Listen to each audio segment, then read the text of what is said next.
Unforeseen convener all Jammu Kashmir Ravidas सभा headquarter Jammu से आपके चैनल के माध्यम से प्रेस कॉन्फ्रेंस कर रहे हैं। ये प्रेस कॉन्फ्रेंस इसलिए की जा रही है कि इसमें सबसे ज़्यादा इम्पोर्टेंट है कि जो आने वाला प्रकाश उत्सव है और शोभा यात्रा है उसके रिगार्डिंग है। और तीसरा इसमें ये है कि जो भी हमने जनरल इजलास जो कल जहां आपने भी देखा और एडमिनिस्ट्रेशन ने भी देखा, उसने जो मैनेजमेंट कमेटी बनाई है तो उसके वो कमेटी जो है वही आज प्रेस कॉन्फ्रेंस कर रही है। जो मेरे साइड पे बैठे हैं ये मेंबर हैं उस कमेटी के, तो हमें अपील कर रहे हैं, पब्लिक से अपील करते हैं कि 9 फरवरी 2025 को हम इसी गुरुद्वारे से शोभा यात्रा निकालेंगे, तो बड़ी धूमधाम से करेंगे। और बरादरी से अपील है कि वो इस फंक्शन में आकर पार्टिसिपेट करे और बढ़ चढ़कर हिस्सा ले। और पुराने रीतियों रिवाज के तौर पे जैसे झांकियां आती हैं उसी तरह से उसी फुल स्विंग से हम जहां से शोभा यात्रा निकाल सके। और दूसरा है हमारा मेन मकसद है कि हमें गुरु रविदास महाराज जी का प्रकाश उत्सव मनाना है। वो प्रकाश उत्सव जो है वो हम 12 तारीख को इसी हेडक्वार्टर कृष्णा नगर में मनाया जाएगा। उसमें भी मेरी अपील रहेगी कि बरादरी को कि कोई वो पार्टिसिपेट करें, जैसे उन्होंने जनरल इजलास में हमारा साथ दिया है और हमें मैनेजमेंट कमेटी चुनी गई है, उसी तरह वो इन 2 फंक्शनों में भी साथ दे हमारा। और तीसरा मेरा ये अपील है, जो हमारे फार्मर जनरल सेक्रेटरी प्रेसिडेंट है पीरादित्ता जी और ML बंधालिया जो जनरल सेक्रेटरी थे, उनसे अपील है कि जो भी रिकॉर्ड इस ऑल J&K सेंट्रल सभा का जो भी रिकॉर्ड है, कैश है, कैश बुक है, चेक्स हैं, जो भी परटेन करता है, स्टोर स्टॉक है, वो आके प्रॉपर तरीके से हमें हैंड ओवर कर दे तो अच्छा रहेगा। तो हमें ये भी उनसे अपील करते हैं कि ये जो हम 2 फंक्शन कर रहे हैं, शोभा यात्रा और ये प्रकाश उत्सव मनाना है, वो भी आए, वो भी बरादरी का आदमी है, वो भी आए हमारे साथ मिलजुल के कंधे से कंधा मिला के हमारे साथ फंक्शन में साथ दे हमारा और फंक्शन को ऑर्गेनाइज करवाए और देखे भाई फंक्शन कैसे होता है। इसी के साथ जय गुरुदेव, जय।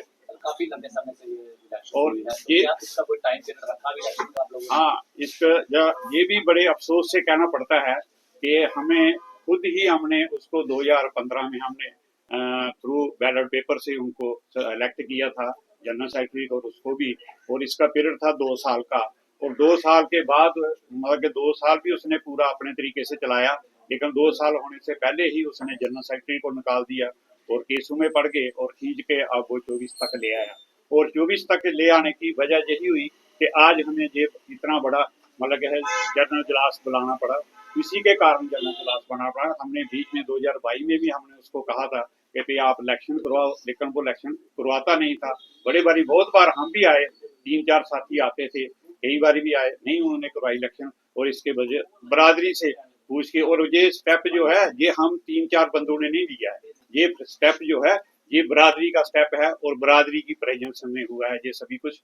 और जो भी कमेटी बनाई गई है ये बरादरी की सहमति से बनी है। और बरादरी ये जो कमेटी मैनेजमेंट कमेटी बनाई गई है इसका ये नहीं है, ये नॉन पॉलिटिकल ऑर्गेनाइजेशन कमेटी है, मैनेजमेंट कमेटी है। ये सिर्फ इलेक्शन तक है, इलेक्शन करवाएगी, उसके स्ट्रीमलाइन करेगी, उसके बाद प्रेसिडेंट इलेक्शन होगा, दोबारा नया प्रेसिडेंट चुना जाएगा।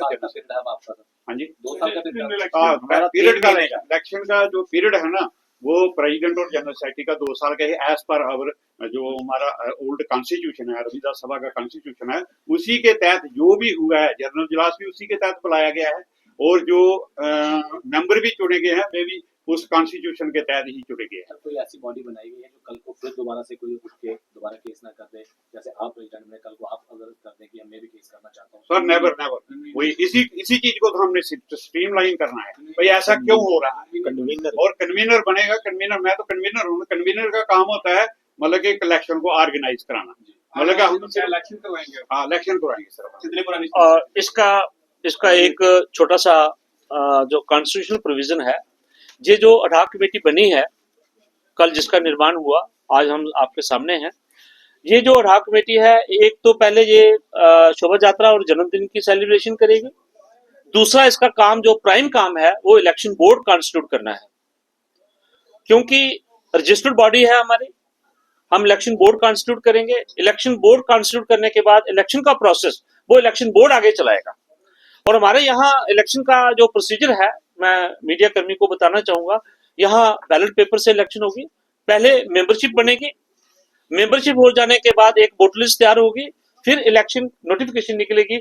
जो भी बरादरी का रजिस्टर्ड मेंबर होगा, एलिजिबल होगा, वो इस बरादरी की इलेक्शन कंटेस्ट कर सकता है। इलेक्शन 2 ही पोस्टों के लिए होती है, प्रेसिडेंट एंड जनरल सेक्रेटरी। और वो बॉडी जो बनेगी एज पर कॉन्स्टिट्यूशन वो 2 साल के लिए बनेगी। और आगे जो कार्रवाई है हम कोशिश करेंगे जो भी बॉडी बने वो इतनी स्ट्रीमलाइन हो जाए कि 2 साल के बाद ऑटोमेटिकली वो बाहर आ जाए और किसी को भी कोर्ट में जाने का मौका ना मिले। तो हम थैंक यू कितनी पुरानी समस्या जी। कितनी पुरानी समस्या थी ये लगभग समस्या तो बहुत पुरानी है, लेकिन 2017 से तो ऑनवर्ड तो है ही है।